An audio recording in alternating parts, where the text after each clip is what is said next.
not to mute members except when a member is not being recognized and there is inadvertent background noise.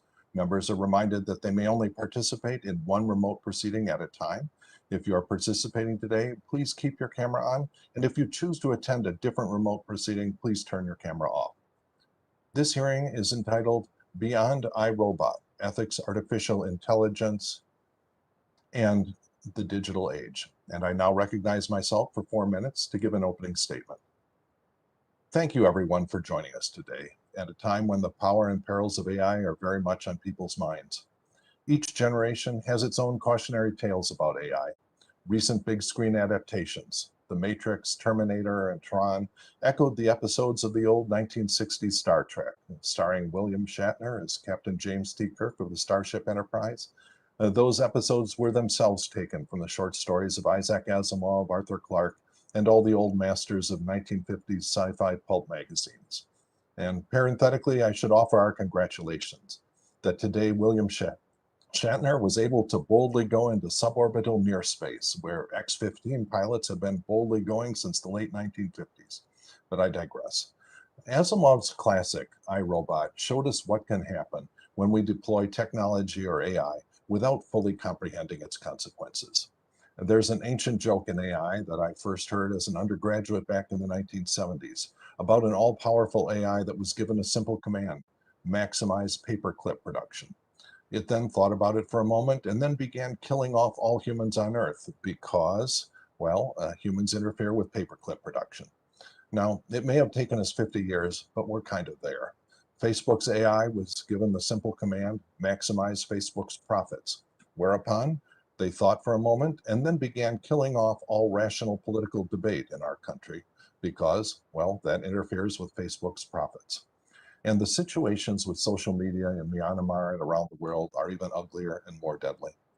In previous hearings of this task force, we have looked at the biases and unexpected side effects of using AI in financial services and housing. We've also looked at the implications of artificial intelligence's voracious appetite for personal data and the implications for privacy.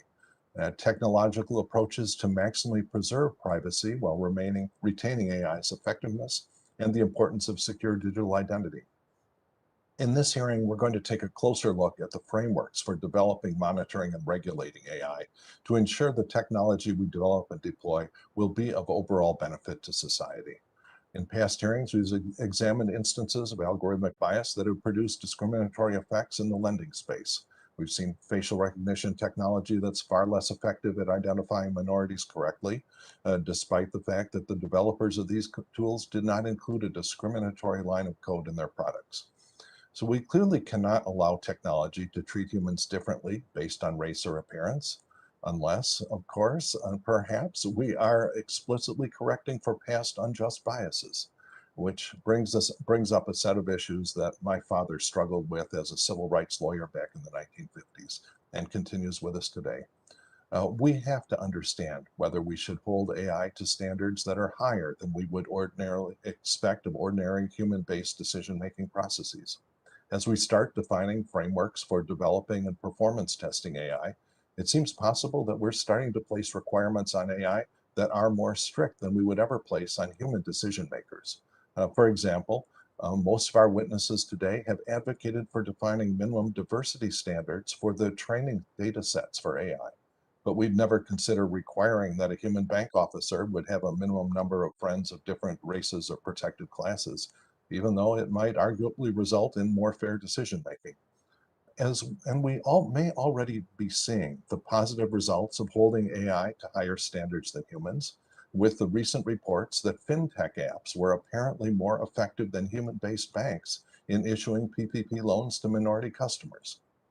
As policymakers, we also have to understand to what extent that we should concentrate on so-called black box testing that only focuses on the input and outputs from opaque neural network and other decision-making algorithms, or whether we should expect ourselves and the public to receive and to understand a detailed explanation of what goes on under the hood.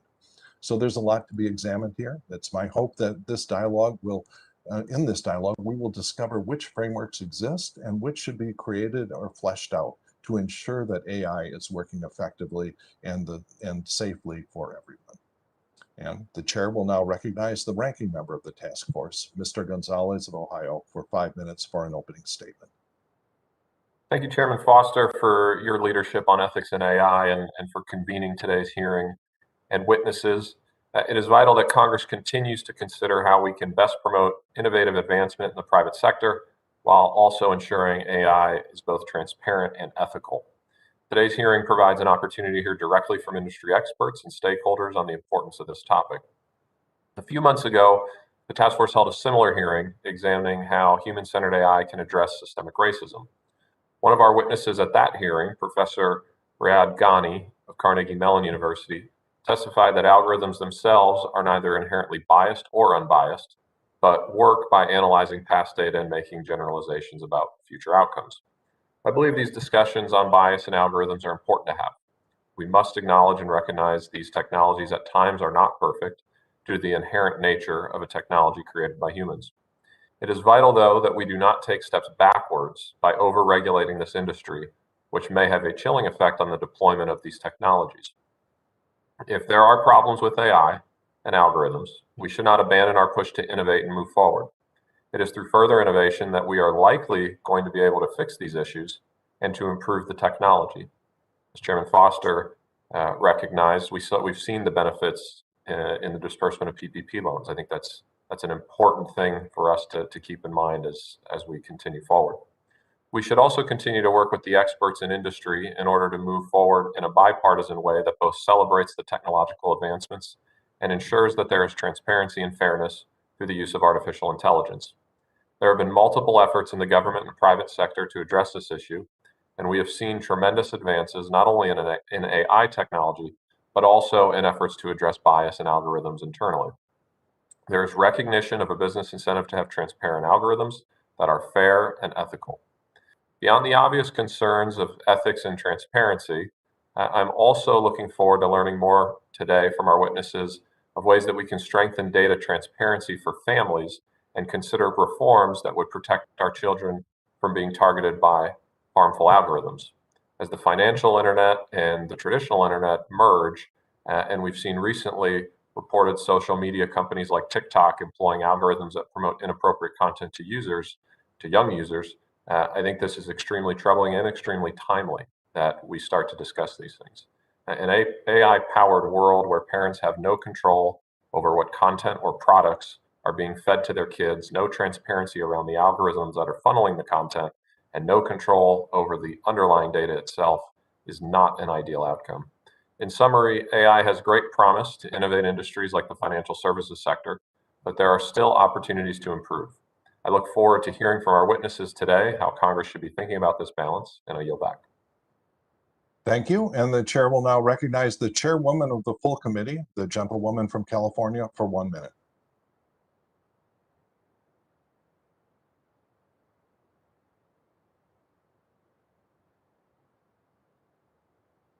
And it's my understanding that she is not able to make it right now, and so we will move on. So today we welcome the testimony of our distinguished witnesses. First, we have Ms. Meredith Brassard, the Associate Professor, Arthur L. Carter Journalism Institute of New York University. And next we will have Ms. Miriam Vogel, the President and CEO of Equal AI. Next, we have Ms. Meg King, the Director of the Science and Technology Innovation Program at the Wilson Center. Next, we have Mr. Jeffrey Yong, Principal Advisor at the Financial Stability Institute with the Bank of International Settlements. And last, we have Mr. Aaron Cooper, the Vice President for Global Policy at BSA, the Software Alliance. Witnesses are reminded that their oral testimony will be limited to 5 minutes. You should be able to see a timer on your screen that indicates how much time you have left. I would ask you to be mindful of the timer and quickly wrap up your testimony once the time is expired, so that we can be respectful of both the witnesses and the committee members' time. Without objection, your written statement will be made part of the record. Ms. Brassard, you are now recognized for 5 minutes to give an oral presentation of your testimony. Thank you. Representative Foster, members of the task force, thank you for hosting this important hearing and for giving me the opportunity to testify. My name is Meredith Brassard. I'm a professor at NYU, the research director at the NYU Alliance for Public Interest Technology, and author of the book Artificial Unintelligence: How Computers Misunderstand the World. In my written testimony, I explore a practical vision for regulating AI. And in the short time, I'll talk about AI generally, as well as discrimination, algorithmic auditing, and regulatory sandboxes. First thing I want to say is that AI is not what we see in Hollywood. There's no robot apocalypse coming. There's no singularity. We do not need to prepare for artificial general intelligence because these things are imaginary. What is real is that AI is math, very complicated and beautiful math. Machine learning, the most popular kind of AI, is a poorly chosen term because it suggests that there's a brain or sentience inside the computer. There's not. When we do machine learning, we take a large set of historical data and instruct the computer to create a model based on patterns and values in that data set. The model can then be used to predict or make decisions based on past data. The more data you put in, the more precise your predictions will become.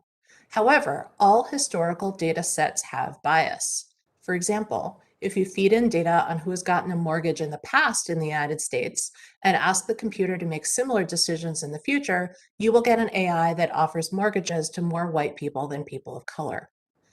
AI needs to be regulated because it has all of the flaws of any human process plus some.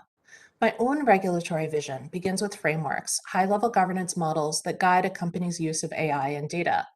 A company can make sure its frameworks are implemented by performing regular algorithmic audits, ideally using a regulatory sandbox. The process could be monitored by regulators using tools we already have, namely compliance processes inside existing regulatory agencies. Agencies and companies might decide which AIs need to be regulated and monitored by looking at the user and the context.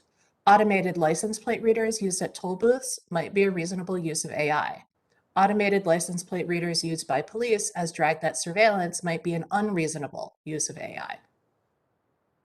An open secret in the AI world is everyone knows these systems discriminate. Any conversation about robot apocalypse is a deliberate distraction from the harms that AI systems are causing today, right now. AI is preventing people from getting mortgages.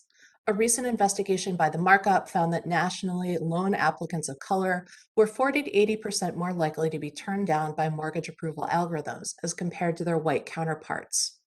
When the International Baccalaureate used AI to assign student grades during the pandemic, high-achieving, low-income students received terrible grades, which prevented them from getting college credits that would allow them to graduate early and incur less student loan debt. AI is used to generate secret predictive consumer scores, like health risk scores or identity and fraud scores. It is likely that BIPOC people are systematically disadvantaged by most of these scoring systems.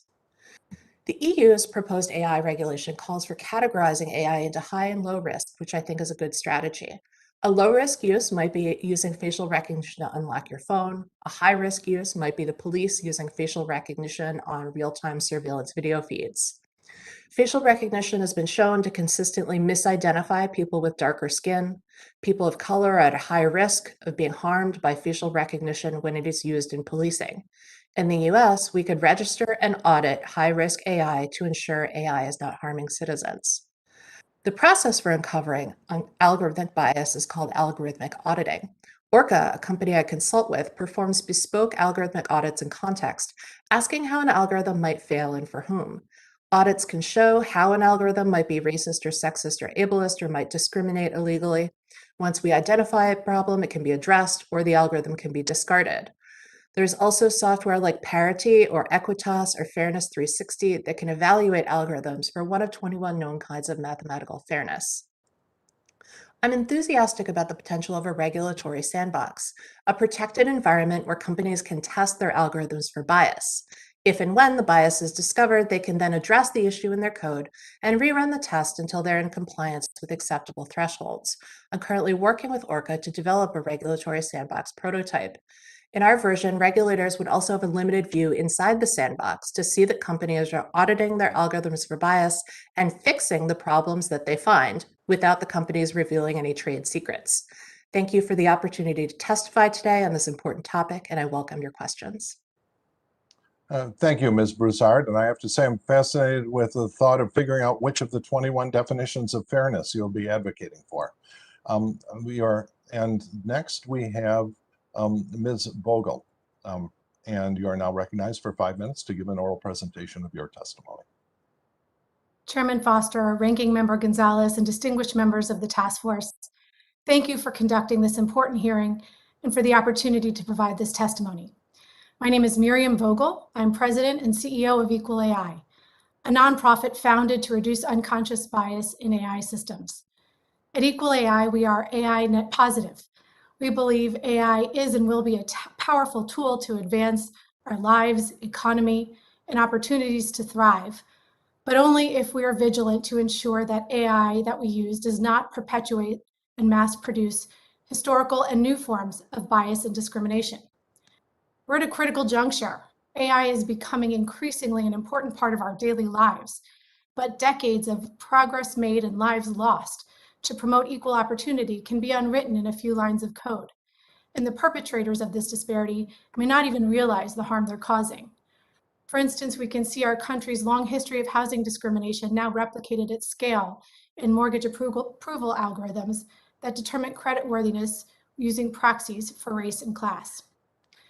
At Equal AI, we try to help avoid such harms by supporting 3 main stakeholders: companies, policymakers, and lawyers.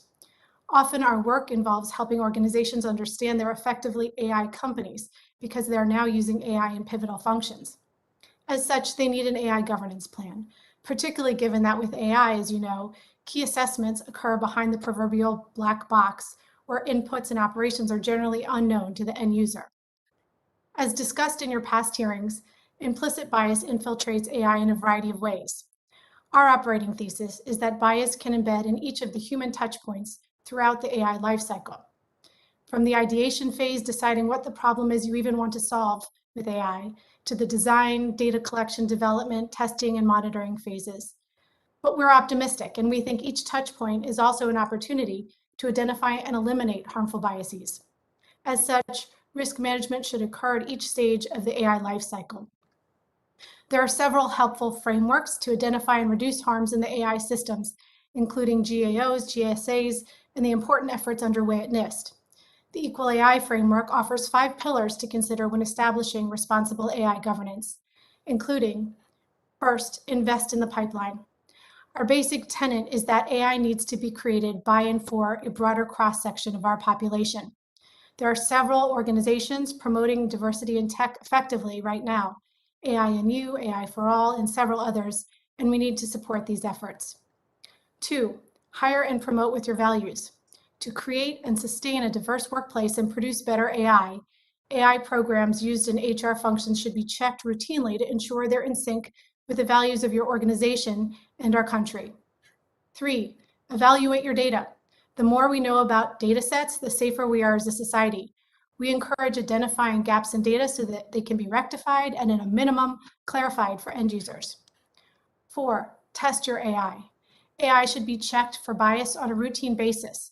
As you know, AI constantly iterates and learns new patterns as it is fed new data. On our website, equalai.org, we offer a checklist to help get you started and offer additional steps to take in our written testimony.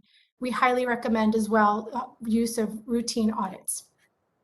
5, redefine the team.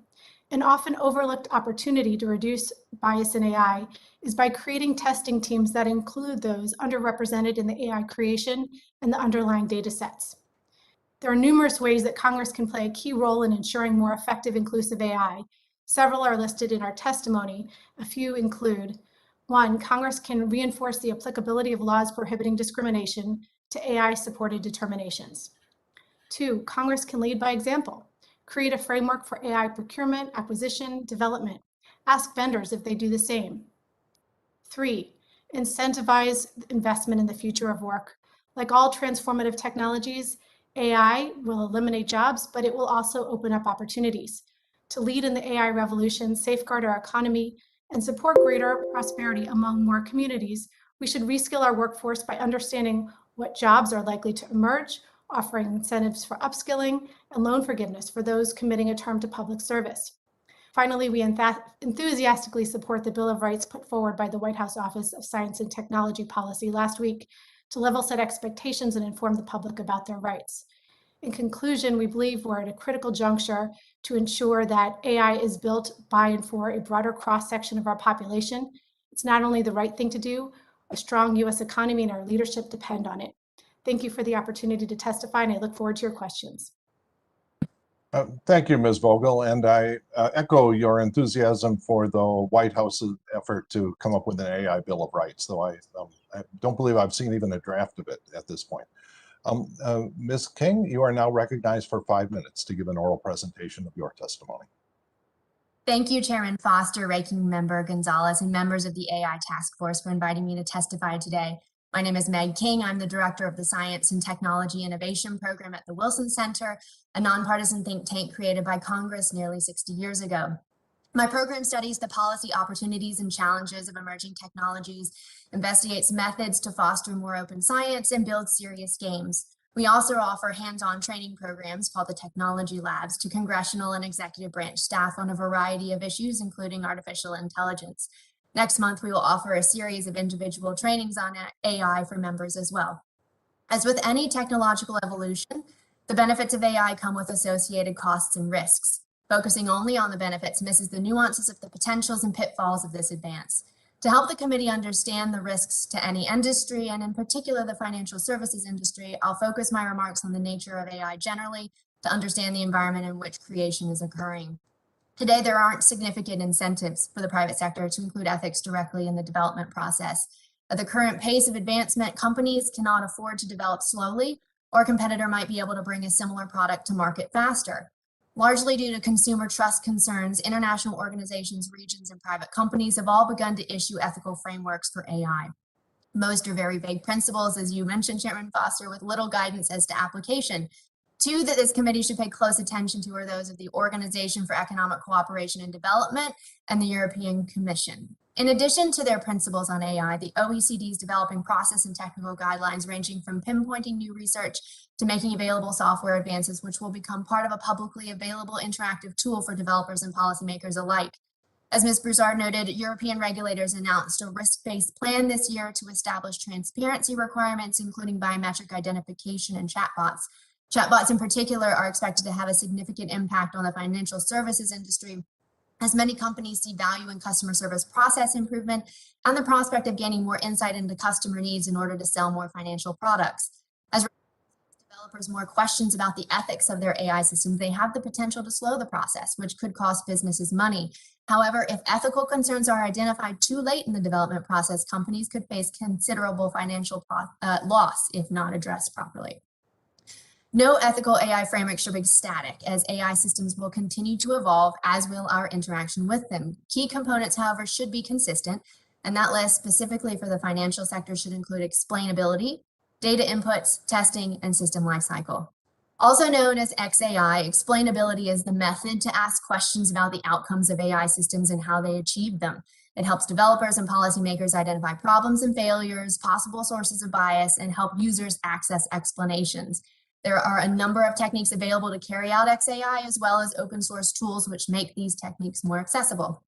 In the financial sector, XAI will become critical as predictive models increasingly perform calculations during live transactions, for example, to evaluate risk or opportunity of offering a financial product or specific transaction to a customer. Establishing a clear process for XAI will be critical to address flaws identified in these real-time systems and should be an area of focus for the committee. Additionally, producing policies for how these systems will be used and in what context will be helpful. Without context, data pulled from a mix of public-private records can produce inaccurate results and discriminate access to financial products. One of the near-term questions this committee should ask about systems you'll encounter in your oversight is, how will COVID-19 pandemic experiences factor into these systems? One promising possibility to address the data input problem might be to synthesize artificial financial data to correct for inaccurate or biased historical data. Just today, a major tech company announced acquisition of a synthetic data startup. Watch this space. While quality assurance is part of most development processes, there are currently no enforceable standards for testing AI systems, and therefore testing is uneven at best. Additionally, users are far removed from AI system developers.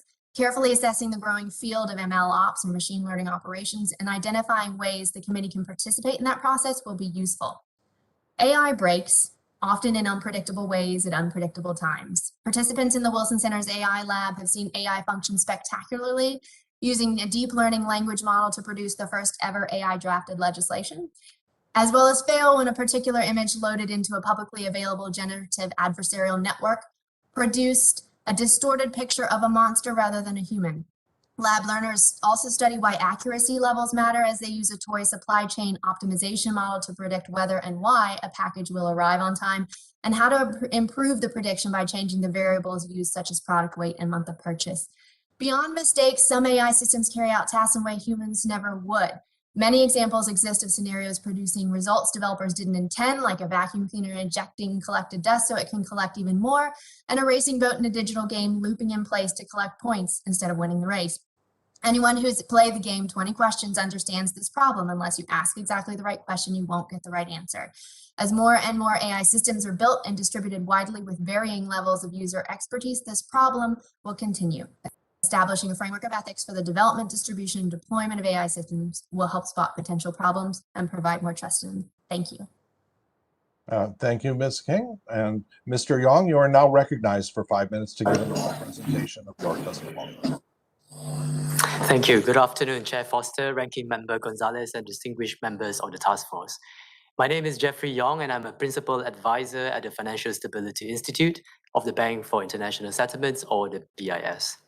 I offer my remarks today entirely in my personal capacity based on a publication that I co-authored with my colleague Jeremy Pranio, entitled FSI Insights number 35, Humans Keeping AI in Check, Emerging Regulatory Expectations in the Financial Sector. Now, the views expressed in that paper are our own and do not necessarily represent those of the BIS, its members, or the Basel-based committees. I'm appearing before the task force voluntarily. I would like to note that my statements here today are similarly my personal views, and they do not represent the official views of the BIS, its members, or the Basel-based committees. By way of background, the Financial Stability Institute, or the FSI, is a unit within the BIS with a mandate to support implementation of global regulatory standards and sound supervisory practices by central banks and financial sectors, supervisory and regulatory authorities worldwide. One of the ways the FSI carries out this mandate is through its policy implementation work, which involves publishing FSI Insights papers. The papers aim to contribute to international discussions on a range of contemporary regulatory and supervisory policy issues and implementation challenges faced by financial sector authorities. In preparing FSI Insights number 35, my co-author and I found that regulatory expectations on the use of AI in financial services were at a nascent stage. Accordingly, we drafted a paper with 4 key objectives. Firstly, is to identify emerging common financial regulatory themes surrounding AI governance. Secondly, to assess how similar or different these common regulatory themes are viewed in the context of AI vis-a-vis that of traditional financial models. Thirdly, to explore how existing international financial regulatory standards may be applied in the context of AI governance. And finally, to examine challenges in implementing the common regulatory themes. To this end, we canvassed a selection of policy documents on AI governance issued by financial authorities or groups formed by them, as well as other cross-industry AI governance guidance that apply to the financial sector. In total, we examined 19 policy documents issued by 16 regional and national authorities and 2 international organizations. Most of these documents are either discussion papers or high-level principles, which underscores the fact that financial regulatory thinking in this area is at a very early stage. Now, we identified 5 common themes that recur in the policy documents that we examined. These are, number 1, reliability; number 2, accountability; number 3, transparency; number 4, fairness; and finally, but not least, ethics, number 5. On the theme of reliability, emerging supervisory expectations for AI and traditional models appear to be similar. What seems to be different is that the reliability of AI models is viewed from the perspective of avoiding harm to data subjects or consumers, for example, through discrimination. Secondly, on the theme of accountability, it is acknowledged that both traditional and AI models require human intervention. In the case of AI, however, this requirement is motivated by the need to make sure that decisions based on AI models do not result in unfair or unethical outcomes. Moreover, external accountability is emphasized in the case of AI models so that data subjects are aware of AI-driven decisions and have channels for recourse. Moving now to transparency. Supervisory expectations related to explainability and auditability are similar for AI and traditional models. However, expectations on external disclosure are unique to AI models. This refers to expectations that firms use AI models, firms using AI models should make data subjects aware of AI-driven decisions that impact them, including how their data is being used.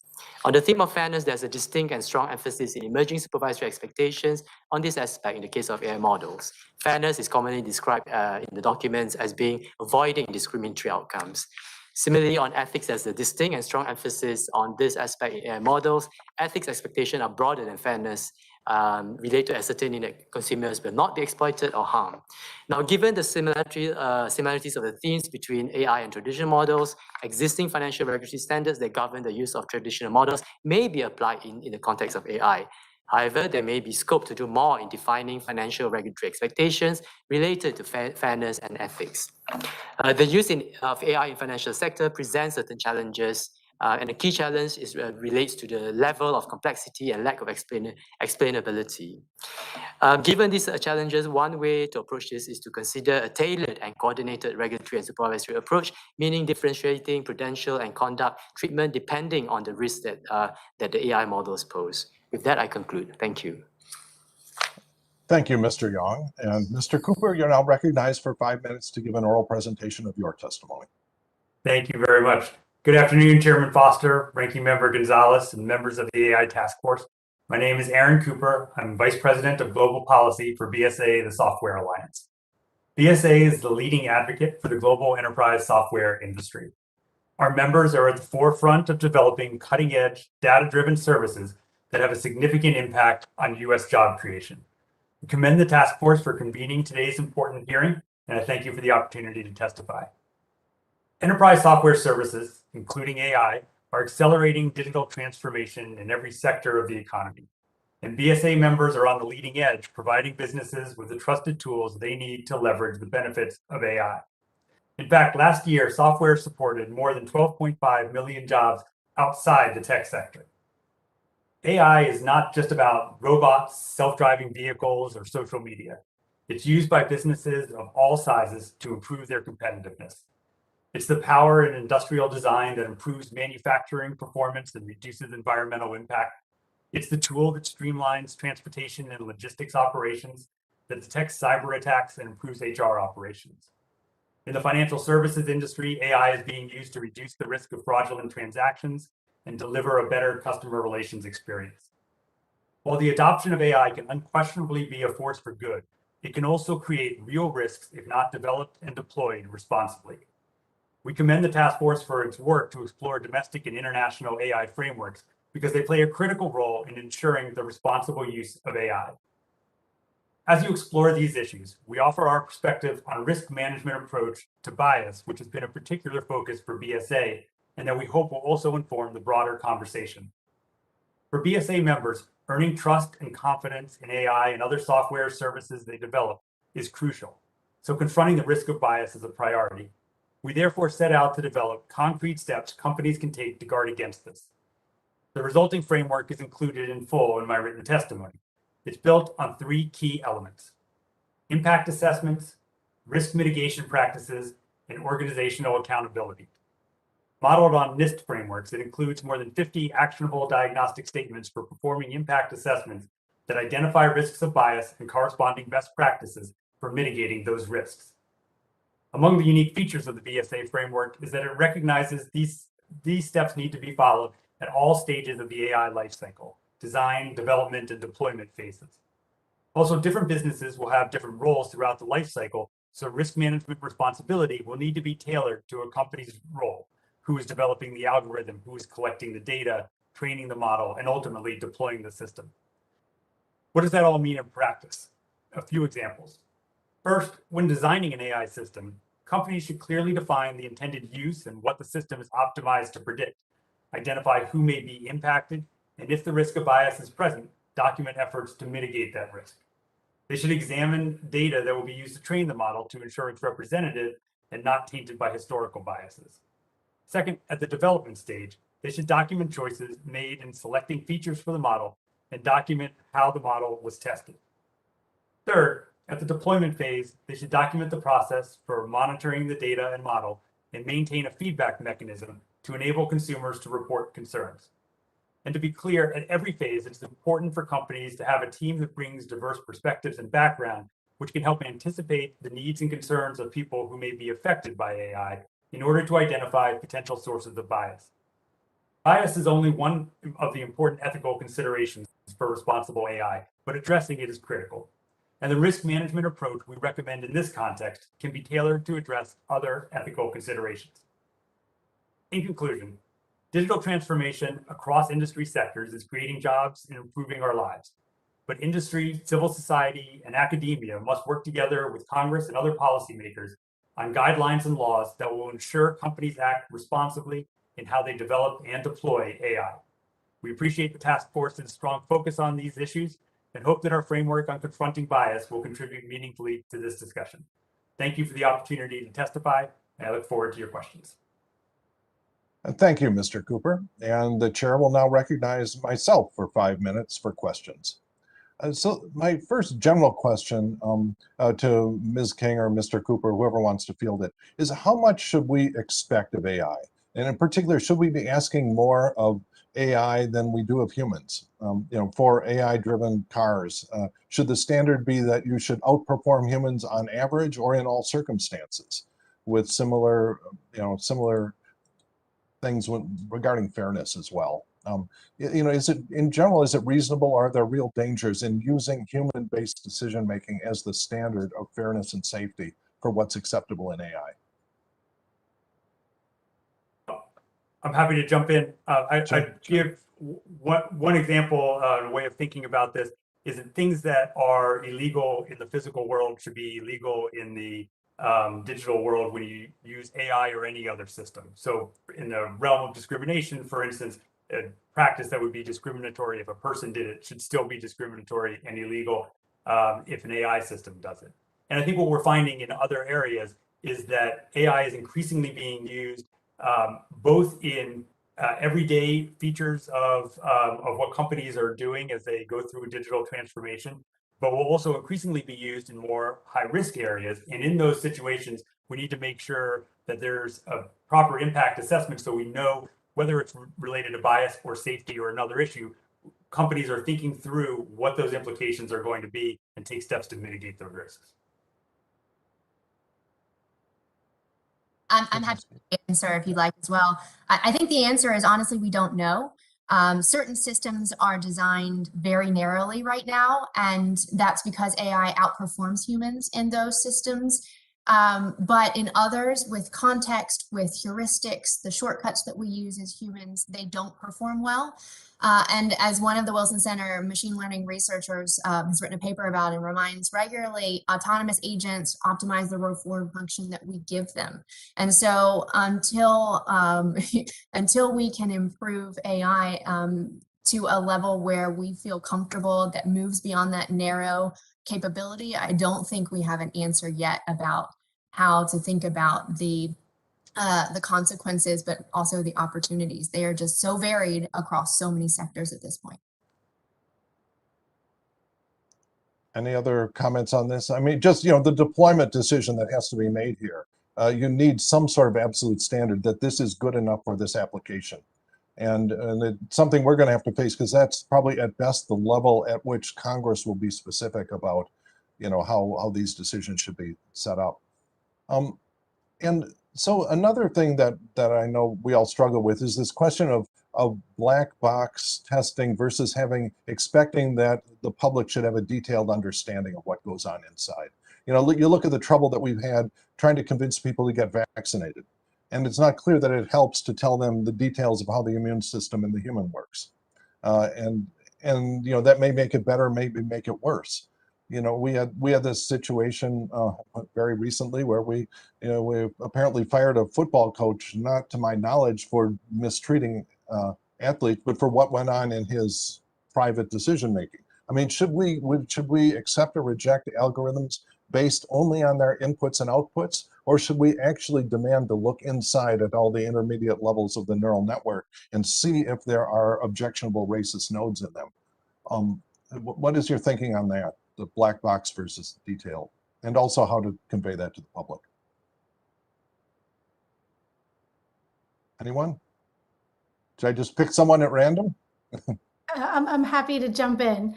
Okay. I think it's a great question. And I think that the challenge, it also includes that even if you showed the general public all of the nodes, it wouldn't necessarily make sense. In this case, you wouldn't know which are prioritized. So there is a balance to strike. There's intellectual property issues, privacy issues, and so forth. And so just opening the box, first of all, would be somewhat technically challenging as well as legally. But I do think that there can be compliance testing, as you say, can be a helpful way to demonstrate compliance, safety, legality. And to the extent that more data becomes available, we don't need to expect everyone in the general public to understand it. We have seen so many cases already where the limited public available data has been used for important findings, like with the United Healthcare Optum case, where scientists, researchers were able to build backwards, look at the algorithms and identify biases in the algorithms. Thank you. And when you figure all this stuff out, let us know. And the chair will now recognize the ranking member, Representative Gonzalez of Ohio, for 5 minutes. Thank you, Chairman Foster, and thank you to our witnesses. Ms. Vogel, I'm going to try to pick up where Chairman Foster just left off on compliance testing. Is it fair to say, based on the response you gave, that the right way to think about this is more to look at the outputs of AI as opposed to opening up the hood and trying to understand each individual node and neural network? Is that the right way to think about it? My view is that it should be a balance. I think that absolutely the outputs are indicative. They are helpful to look at now because so much of the AI is already deployed. And so we're not at the design stages for so much of the AI in common use. And for that, understanding what the outputs are is important and helpful. I think there are elements of what is under the hood that would be helpful and important to understand, particularly when you're talking about AI used in pivotal sensitive functions. So I don't think it's one or the other. I do think it's a balance, but no matter what, I think the outputs are very important to be testing and watching. Yeah, no, I appreciate that. And I think it's, as I mentioned in my opening statement, it's encouraging that we're seeing some AI algorithms produce better results, significantly better results in some instances from a bias standpoint. And obviously the hope is to understand what it is that they're doing right and doing more of that or making that more transparent and then helping foster a more collaborative innovation environment. Ms. King, I want to shift to you and I want to ask about transparency in AI algorithms. Also, as I mentioned in my opening statement, the use of algorithms in social media has had a detrimental effect on young users, which as a parent, I find extremely problematic. Do you think that more can be done to ensure parents have additional transparency about their child's data being collected by these apps or their own? And how can we strike the right balance, the right line between encouraging innovation, managing problematic algorithms, and providing data sovereignty to users? Well, thank you, sir. As a parent as well, that's the one thing that terrifies me is my children getting access to these capabilities. And unfortunately, I wish there was a one significant answer that could fix it. But it's going to be a constant, ever-moving group of things that we have to do. And explainability is significant in that. Problem because we have to both, as Miriam just said, we have to understand what the outputs are, but we have to understand enough about how they are getting there to be able to make informed decisions about whether there's too much data that's being collected or whether there isn't. And there are many ways to do this. One of the most popular is this local interpretable model agnostic explanation. This was created by the University of Washington to try to see what happens inside. So model agnostic, it should be across models. So that's one of many ways to do that. Another piece to this is, as you just mentioned, there, AI can be positive, and there are some impressive advances happening right now in synthetic data that can both help hopefully correct for some of those historical data biases, but also give just a better picture of the people that are going to be impacted by the system being created. Now, of course, you've got to understand what that synthetic data looks like. So you probably should have a wide group of interdisciplinary experts assessing that to make sure you're not missing something. But I think it's a combination of constantly reviewing the outcomes, constantly trying to take at least a sample of explainability across some of the most important high risk, as the Europeans are suggesting, high risk models. And then also assessing kind of what are the new technical capabilities that we are developing now that can help address this problem. Thank you. Shifting to Mr. Cooper for a second. With my final minute, I want to ask you about the BSA AI risk management framework included in your testimony. One aspect that seems to be of importance is that a one-size-fits-all framework will not work for small companies and startups. I completely agree. Could you elaborate on why flexibility in any framework is important for fostering innovation? Sure. So thank you very much. So I think it's important to have flexibility in a variety of ways of achieving a desired outcome for a number of reasons, including that not all systems are going to be used for the same purposes. So the algorithm and the data that's used to determine what shows our kids watch or what videos our kids watch online is one form of algorithm and one use of AI, but there's also database management and customer relations management tools and farmers that use AI in order to improve crop yield. And one set of regulations across the board isn't going to be able to be flexible enough to address the range of different use cases for AI. Yeah, thank you. And I also think it's almost always the case that the higher the regulatory burden, the more you entrench incumbents and the less innovation you have at the startup level, as the regulatory burden is just too high to even contemplate a startup. So with that, I thank the witnesses and I yield back. Thank you. And we will now recognize Ms. Presley of Massachusetts for 5 minutes of questions. Thank you, Chair Foster, for convening this important hearing, and to our witnesses for joining us here today.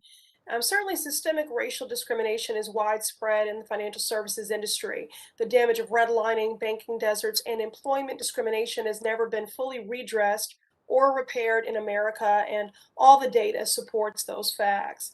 Today, mortgage lenders deny Black applicants at a rate 80% higher than white applicants, and payday lenders continue to target low-income people of color, charging 500% interest, even in the midst of a pandemic.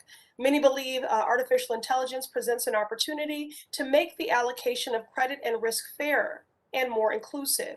However, AI technology and machine learning can easily go in the other direction and exacerbate existing bias, reinforcing biased credit allocation and making discrimination in lending even harder to prove. Cases of racial bias in AI are well documented and have impacted everything from mortgage loans and tenant screening to student loans. The deciding factor between whether the technology has a positive or damaging impact could be its developers. And Ms. Brassard, who is writing the algorithms? The algorithms that are being used to make important financial decisions like credit worthiness. Do the teams writing these algorithms generally reflect the diversity of people in America? Generally, these teams do not represent the diversity of people in America. Silicon Valley and its developers tend to be very pale, male, and Yale. Compared to overall private industry, the EEOC found that the high-tech sector employed a larger share of whites, Asian Americans, and men, and a smaller share of African Americans, Hispanics, and women. Thank you. In fact, in February 2020, the Financial Services Committee released a report on the diversity of America's largest banks, which found that banks were largely undiversified at all levels and departments, which those data points you offered there support that. Ms. Brassard, one more question. Will this lack of diversity affect AI used by financial institutions? What's the impact? Absolutely, yes, there's an impact. So the problem is that people tend to embed their unconscious biases in the technology that they create. So when we have a small and homogeneous group of people creating AI, that AI then gets the collective blind spots of the community of people who are creating the algorithms. So the more diversity you have in the room when you're creating algorithms, the better the algorithm is going to be for the wide variety of people who live in America. Thank you, Ms. Brassard. And just to further impact the impact of that on people's lives, there are many different facets of AI that companies developing these technologies really need to consider. From, as we're speaking to here, who is developing the algorithms, to the AI's impact on job loss. A recent report from the World Economic Forum predicted that by 2025, the next wave of automation, amplified by the pandemic, will disrupt 85 million jobs globally. Ms. Vogel, what role should independent auditors play in helping to assess the human cost and the ethical implications of AI technologies so that both developers and the public can fully understand the ethical impacts these technologies have for actual consumers? Thank you for that question. It's a really important point. We do have this growing body of experts. In fact, we have one on this very panel who do this important work of checking in, of taking the temperature and understanding where these gaps are. I think it's really important that we build our reliance and our infrastructure to support more algorithmic auditing, because these are the people who will tell us, is the AI doing what we expect it to? Are we discriminating? Are we creating opportunity? For whom will this fail? And how do we create more opportunity through our algorithms? Thank you. I agree. Frequent and independent audits are critical. AR-supported recommendations in the financial services industry directly impact people's lives, as along with economic opportunities. And yet the data the algorithms use are trained on data that is rife with imbalance and discrimination. So as we do the work deliberately to enact long overdue economic injustice, we can't allow the AI industry to create new problems and to compound these already persistent and deeply embedded inequities. Thank you, and I yield back. Thank you. And we will now recognize Mr. Loudermilk from Georgia for 5 minutes. Whoops, and I believe you're muted.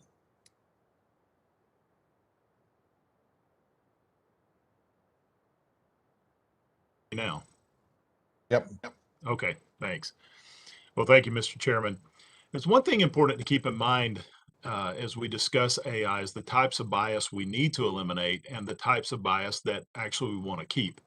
Sometimes the main purpose of an algorithm is to be biased. For example, in loan underwriting, algorithms are generally used to distinguish between who can pay back a loan and who's not able to pay back a loan. With that in mind, we must work toward eliminating the types of bias that have no place in our financial system, such as the bias based on race or gender or any other factor like that. One important way of doing that is when an algorithm is being built, there should be a thorough record keeping of everything that is added to the algorithm. That way, if bias is suspected, companies and regulators can see everything that went into the algorithm and see where the bias may be coming from.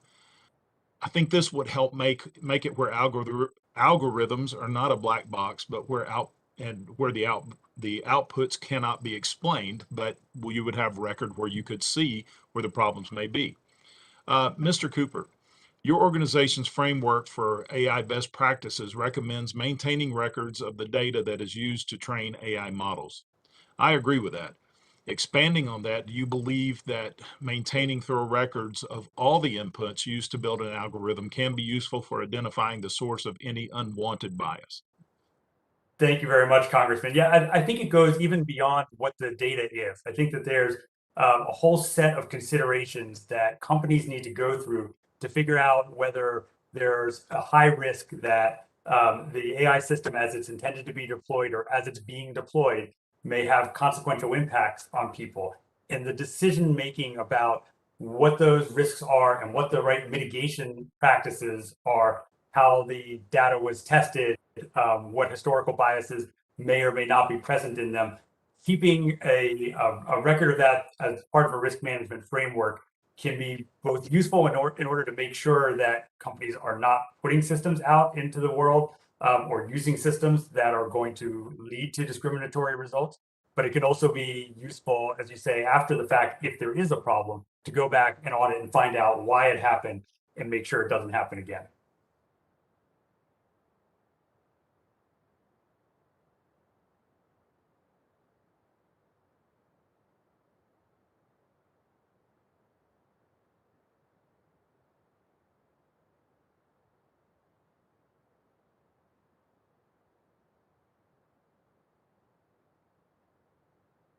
Yeah, Representative Loudermilk, I believe you're muted still. All right. I don't know why it's cutting off like that. Can you hear me now? Yeah, yes, we can. And feel Okay. free to exceed your time by 40 seconds. All right. Thank you. Mr. Young, in your testimony, you discussed the importance of accountability and transparency in AI. Can maintaining records when algorithms are being built help achieve those goals? Yes, accountability is very important, especially when it comes to AI. And without record keeping, there's no transparency. And in our paper, we mentioned that transparency is a prerequisite to enabling financial institutions to meet the other general AI governance principles. And if the AI model is not transparent, then it is very difficult to assess whether it's reliable, whether it's sound, whether there's bias involved. So definitely, record keeping is a prerequisite to meeting this accountability general principle. Thank you for that. Ms. King, you've written that policymakers must govern AI in a way that is flexible enough to adapt when technology inevitably changes, which we know it continually changes in today's environment. I agree with that, and I believe that is needed to have an environment that fosters innovation.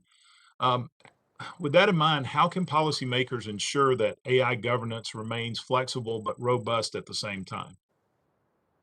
Thank you, sir, for that question. And I think it's all about having a set of goals that are measurable and achievable. So one of them is, how can you explain these systems? And again, the complexity here is really because these systems cross so many sectors. Yours obviously is financial services, so you have some very specific use cases to identify, which is helpful, but you need to be able to explain those specific use cases. You need to ask a lot of questions, and those questions will change too. But the big ones are, why was it developed? What are the, how does it possibly fail? Because it's that failure mode, that the unexpected failure, that is really a lot of the problem here. And then again, how can we correct those errors and report them?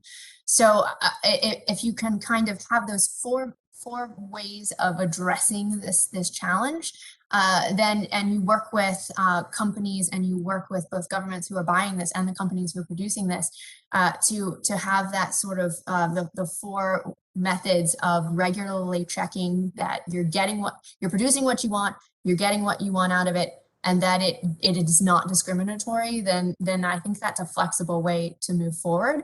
And I think the sandbox concept that Ms. Brassard has suggested is also very helpful, because while records are great and it's easy for us to say, let's keep records here, if you've ever taken a look at the code behind some of these systems, it's and how often it changes as you shift weights, it gets pretty complicated pretty quickly. And so the more you can have these kinds of places where companies and organizations can feel safe, testing is going to be critical going forward. Well, thank you, Mr. Chair. I yield back the balance of my time.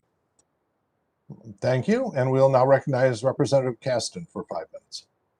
Thank you so much. I want to follow on. I think Mr. Loudermilk really hit it on the head with the transparency question. I want to follow on that, but I want to specifically get to the auditability issue. It's one thing, and I think you alluded to this, Ms. King. It's one thing to be able to see the code. It's something else completely to be able to understand the code. And I say this as someone who, before I came to Congress, ran a utility, and my biggest risk was predicting revenue, because did it vary with the weather? Did it vary with economic conditions? And I built an algorithm, a genetic algorithm that figured all that stuff out. I have no idea how it worked, but it was amazingly effective, and it made our investors much happier because we could predict our revenue. That's trivial.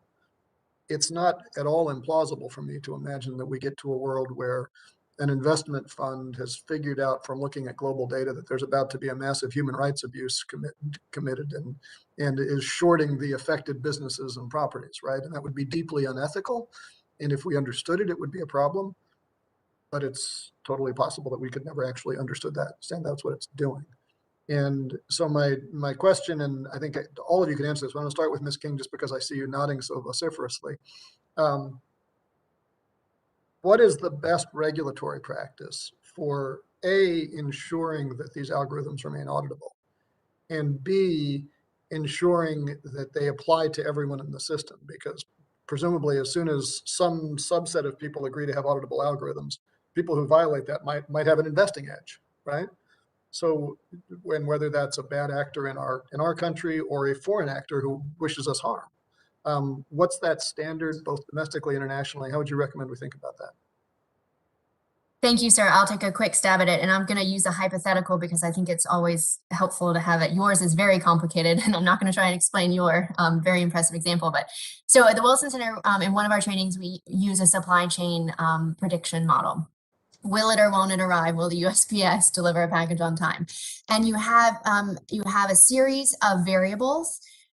You have product weight, you have the month that it was ordered, you have things that you probably as a consumer wouldn't think matter, but about 10 different variables. And as you play with the model and you change the variables, you change the weights, how much weight do we give to a particular variable or not, you understand more why the prediction you get comes out. And then you can kind of take that and you can go back through the system and check it.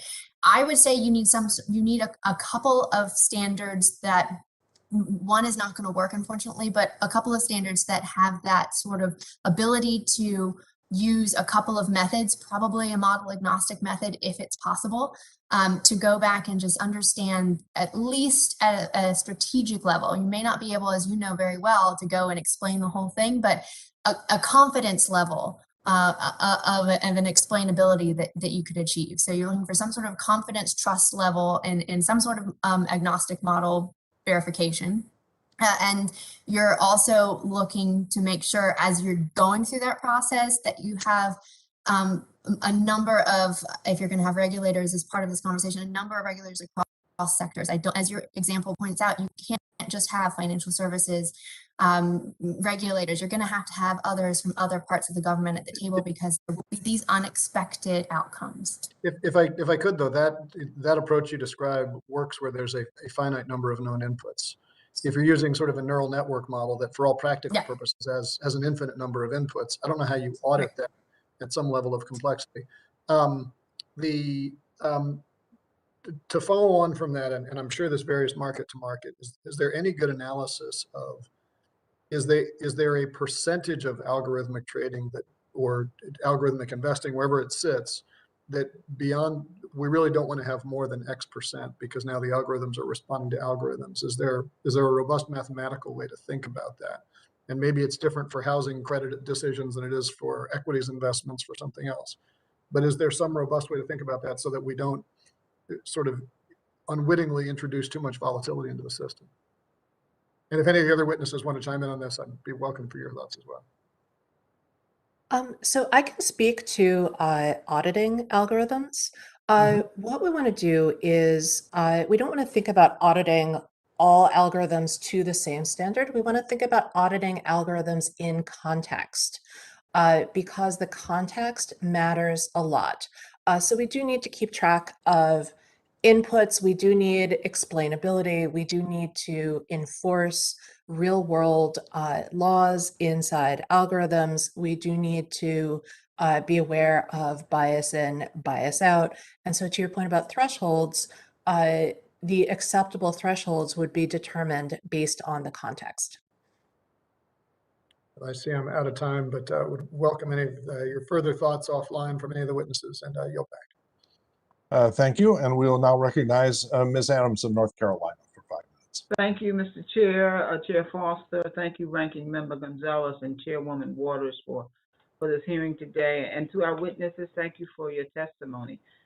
Professor Brassard, in your testimony, you noted that all historical data sets have bias and that AI needs to be regulated as soon as possible because it has all of the flaws of any human process plus more. You also cite in your testimony the potential impact of bias in AI to students and consumers of lower socioeconomic status, such as when the International Baccalaureate Organization used AI to assign grades to students to their detriment. So building off of what my colleague, Ms. Presley, discussed, would you tell us more about what happened in these scenarios? Sure, thank you for that question. So the International Baccalaureate example is a situation where, because of the pandemic, the International Baccalaureate exams were canceled, and the IB decided to use an algorithm to assign imaginary grades to real students, which had disastrous consequences because the inputs to the algorithm were things like a school's performance in the past. Well, we know that we know that the economic divide is particularly profound when it comes to America's schools.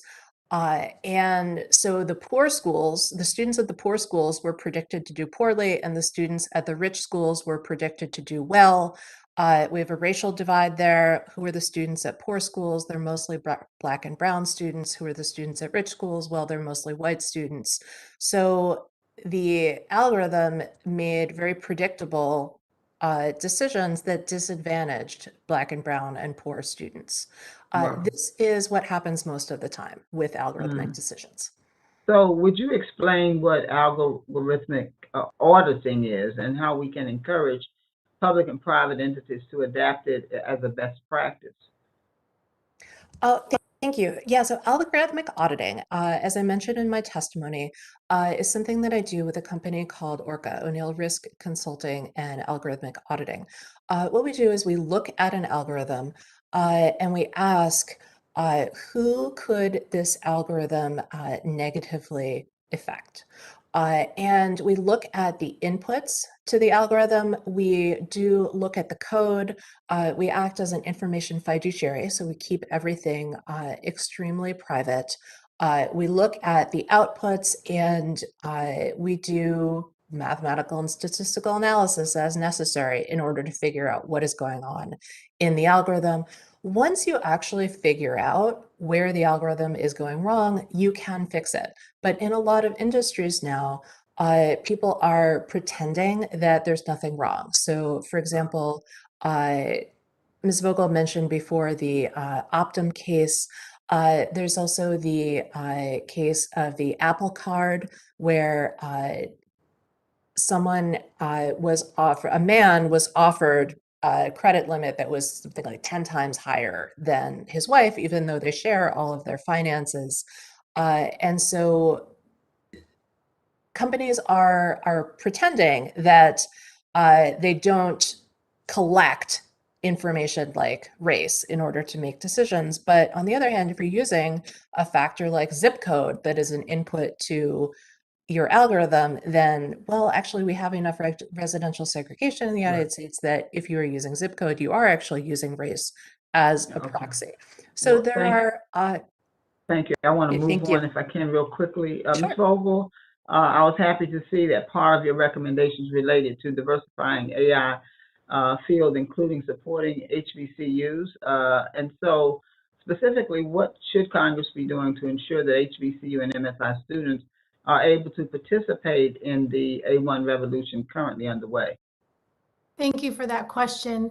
We strongly believe that we need AI to be built by and for a broader cross-section of the population, both so that more can benefit from the AI, so that more can benefit from the economical support that comes from it, but also so that our AI is better. So we need to make sure that we support HBCUs and MSIs to ensure that their students are part of this current AI revolution that's underway.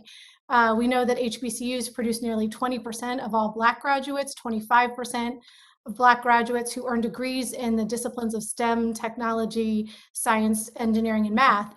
And we need to make sure that we have all hands on deck. We can't afford to not bring all of these students into the AI revolution. Industry is depending on their participation. I think I'm out of time, Mr. Chairman. I'm going to yield back, but thank you very much for your response. Thank you. And we will now recognize Mr. Auchincloss of Massachusetts for 5 minutes. Thank you, Chair. I'd like to talk about 2 specific applications of algorithms that have been and are front and center these days, and really invite the panel to weigh in on either or. The first is the use of algorithms in hiring. A number of organizations, some from the center left, some from the left, some from center right, have all converged that there are somewhere between 25 to 30 million quote unquote hidden workers in the United States, people who could be employed, who under the right conditions want to be employed, and yet we're not tapping into their productivity and they're not getting to realize their fullest aspirations. That's obviously a multifaceted problem, but one element of it are algorithms that some of the biggest companies are using, something like 75 to 80% of Fortune 100s, for example, in how they sort resumes that get put forward. They are screening out resumes that have discontinuity in employment. They're screening out resumes of formerly incarcerated individuals. They're screening out resumes that don't have a college degree, even for jobs that don't require a college degree. I welcome input from the panel on this first application, kind of the state of play right now in these resume screening algorithms and what can be done to improve them and whether they have any role at all going forward.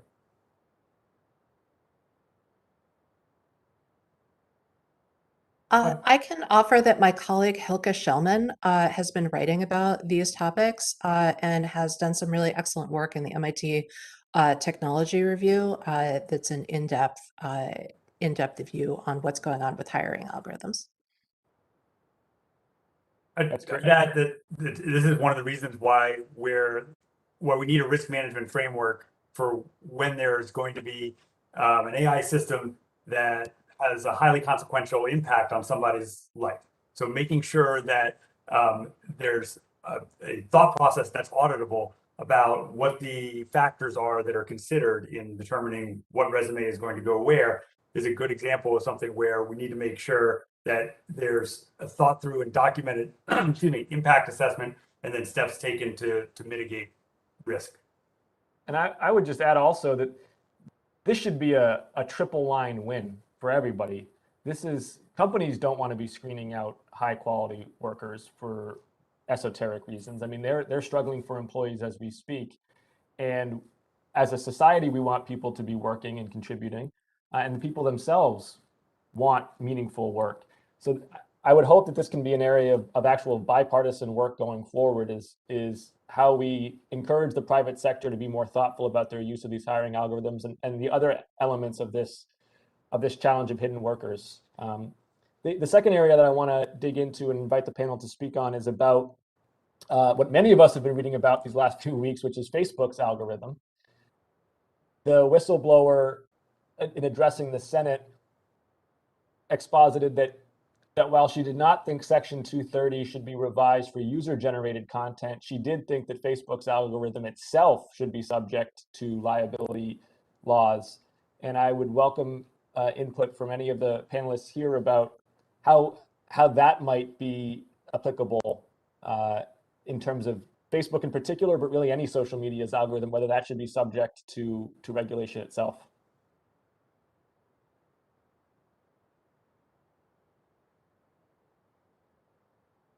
So I'm happy to jump in again. We don't represent Facebook, but I I'd say that I think it's important to make sure that where you have particular high risk in the way an algorithm is working. So in this case, feeding certain videos or certain social media feeds to certain people, particularly where it has to do with children, that's a high risk, and we need to make sure that the decision-making process is appropriate. And there's a combination of a regulatory aspect of that, and also just a good practices internally to make sure that there's organizational accountability. So when decisions are made, that that there is somebody at a senior level that signs off on those decisions, and that there's a documentation of why certain choices were made.